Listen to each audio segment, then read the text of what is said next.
Hello everyone. आज से हम मैथमेटिकल फिजिक्स की एक नई सीरीज स्टार्ट कर रहे हैं जिसमें CSR net physical science mathematical physics में हम डायमेंशनल एनालिसिस के कुछ पीवाईक्यूज क्वेश्चन जो एग्जाम में आए हुए हैं उनको हम प्रॉपर सोल्व करेंगे। क्लियर है?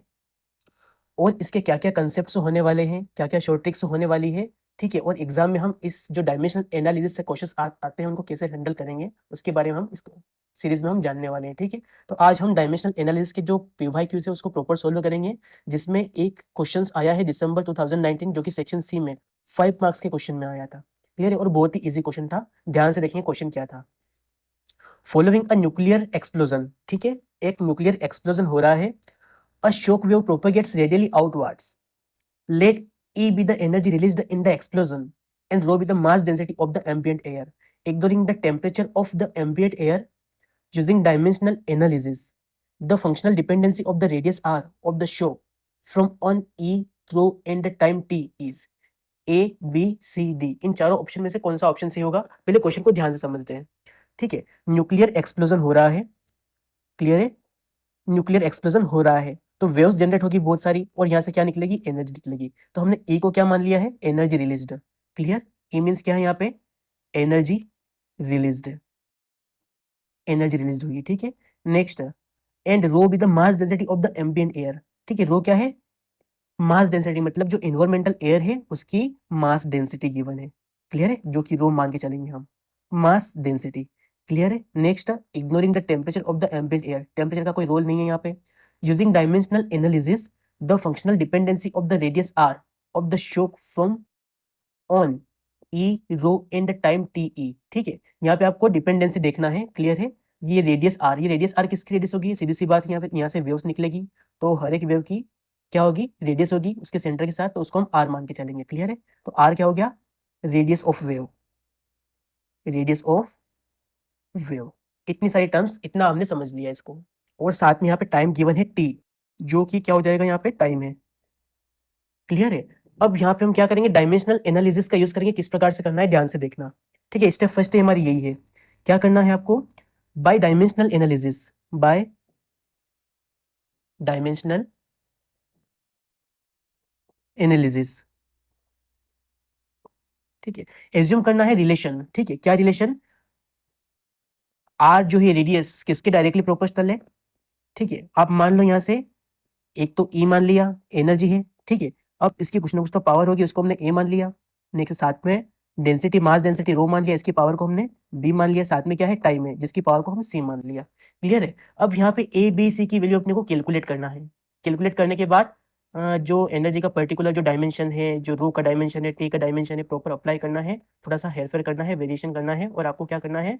इसका एक फॉर्मूला बना देना है। और वो एक फॉर्मूला बनेगा, वो इन चारों ऑप्शन में से किसी न किसी एक से मैच कर जाएगा। इतना आपको ध्यान रखना है, ठीक है। ध्यान से देखना कैसे करना है, बहुत ईजी है। तो यहाँ से एक रिलेशन मिल गया, ठीक है, जनरल रिलेशन, ये हम ऐसे रिलेशन मान के चलते हैं। क्लियर? तो यहाँ से हमको एक रिलेशन मिल गया, R, R is equal to, ठीक है। यहाँ से देखो प्रोपोर्शनल का साइन हटेगा तो यहाँ से के लगेगा, हम कांस्टेंट मान लेंगे, जो कि डायमेंशनल क्वांटिटी, डायमेंशनलेस क्वांटिटी होगी। ये हो जाएगा E A rho to the power B and T to the power C. ये एक फॉर्मूला बन गया है। अब यहाँ पे पर्टिकुलर ये जो क्वांटिटी आपको दिख रही है फिजिकल क्वांटिटी से, ठीक है, इनमें क्या करना है? इनका डायमेंशन पुट करना है। तो सबसे पहले रेडियस की बात करेंगे। तो रेडियस क्या है? जनरली एक लेंथ है, तो लेंथ का जो डायमेंशनल फॉर्मूला है हम एल पे लिख के चलेंगे, ठीक है। लेंथ का डायमेंशनल फॉर्मूला एल हो जाएगा। नेक्स्ट, की का कोई डायमेंशन फॉर्मूला नहीं है, डायमेंशन लेस है ये, या इसको भूल भी जाओ, लिखने की कोई आवश्यकता नहीं है। डायमेंशन को अपन को क्या करना है? नेक्स्ट यहाँ क्या करना है? इन सबके डायमेंशन राइट कर लेना है, ठीक है। रेडियस है, रेडियस जनरली एक लेंथ ही होती है, तो लेंथ का जो डायमेंशन है उसको हम एल से शो करेंगे। नेक्स्ट, उसके बाद यहाँ पे एनर्जी, ये डायमेंशन लेस क्वांटिटी है के। यहाँ पे एनर्जी, एनर्जी का डायमेंशन क्या होता है? एनर्जी और वर्क का डायमेंशन सेम होता है। एनर्जी और वर्क का डायमेंशन सेम होता है, और वर्क क्या होता है?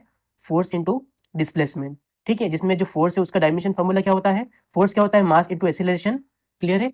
एन, डी क्या होता है यहाँ पे? डिस्टेंस, डिस्टेंस के लिए हम क्या यूज करते हैं? वापस से लेंथ यूज करते हैं, इसको डिस्टेंस रहने दो यहाँ पे, ये डिस्टेंस हो गया। नेक्स्ट, मास, मास के लिए हम यहाँ पे कैपिटल एम यूज करते हैं। एक्सीलरेशन क्या होता है? एक्सीलरेशन होता है rate of change of velocity, ठीक है, change in velocity upon time, ठीक है। एक्सीलरेशन की यूनिट क्या होती है? मीटर पर second square. It mean metre के लिए यहाँ पे हम एल यूज करेंगे, और सेकंड स्क्वायर के लिए क्या करेंगे? t-2। क्लियर है? नेक्स्ट, डी क्या है यहाँ पे? लेंथ है अगेन, तो एल से मल्टीप्लाई करेंगे। तो यहाँ से जो एनर्जी का जो डायमेंशन फॉर्मूला निकलेगा वो निकलेगा M L square T minus two, ठीक है। जनरली ऐसे एनर्जी का डायमेंशन फॉर्मूला बनता है। क्लियर है? बस यहाँ पे एनर्जी का डायमेंशन फॉर्मूला यहाँ पे हम लिख लेंगे, तो ये हो जाएगा ml स्क्वायर t-2, ये एनर्जी का हुआ, साथ में इसकी पावर कितनी है a। नेक्स्ट मल्टीप्लाई रो क्या होता है, डेंसिटी क्या होती है, मास अपन वॉल्यूम, ठीक है। मास का डायमेंशन फॉर्मूला क्या होता है, जनरली m यूज करते हैं, और वॉल्यूम क्या होता है l⁻3, जो कि बन जाएगा ml⁻⁻3, ठीक है। This is the dimension formula of density. तो यहाँ पे हम लिख लेंगे इसको भी ml⁻⁻3, पावर कितना है यहाँ पे b, multiply by t, time का डायमेंशनल फॉर्मूला सिंपल t है, इसकी पावर कितनी है c है। क्लियर है? नेक्स्ट इसको थोड़ा सा और सोल्व करेंगे हम आगे, तो ये बन जाएगा l, तो इज इट इज है l is equal to k।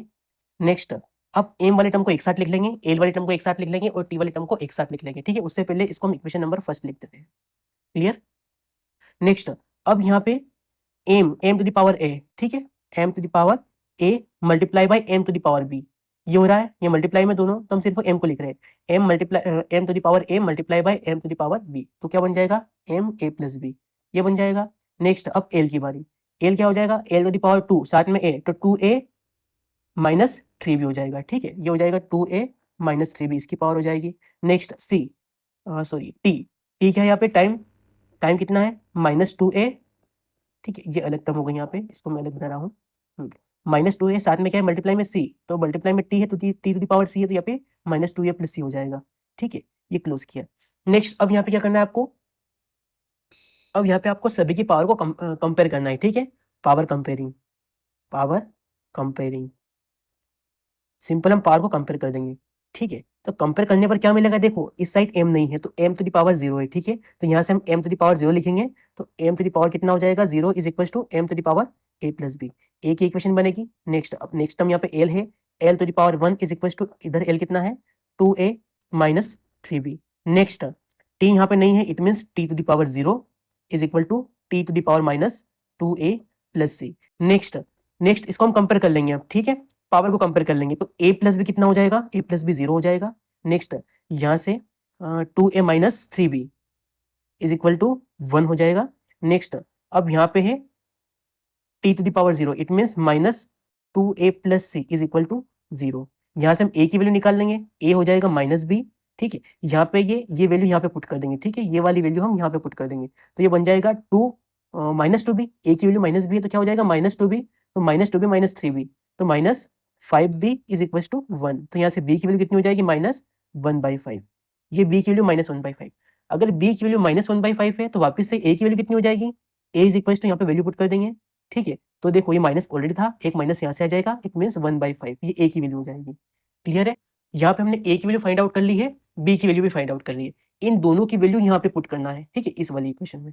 तो ध्यान से देखना, -2 इंटू a कितना है 1/5 plus c is equal to 0, c की वैल्यू निकालना है, ये -2/5 हो जाएगा, उस साइड जाएगा तो +2/5 हो जाएगा, ठीक है, ये c की वैल्यू मिल गई। तो a की भी वैल्यू मिल गई हमको, b की भी वैल्यू मिल गई है, c की भी वैल्यू मिल गई है। कुछ नहीं करना, अब ये जो वैल्यू है इसको इक्वेशन नंबर फर्स्ट में पुट कर देना है, ठीक है, इस वाली इक्वेशन में पुट कर देना, या इसमें पुट करो, या फिर इसको इक्वेशन नंबर सेकंड मानो और इक्वेशन नंबर फर्स्ट इसको मान लो, ठीक है, इसको इक्वेशन नंबर फर्स्ट मान लो। अब क्या करना है, वैल्यू पुट करना है, सिंपल, तो r क्या हो जाएगा, r is equal to k।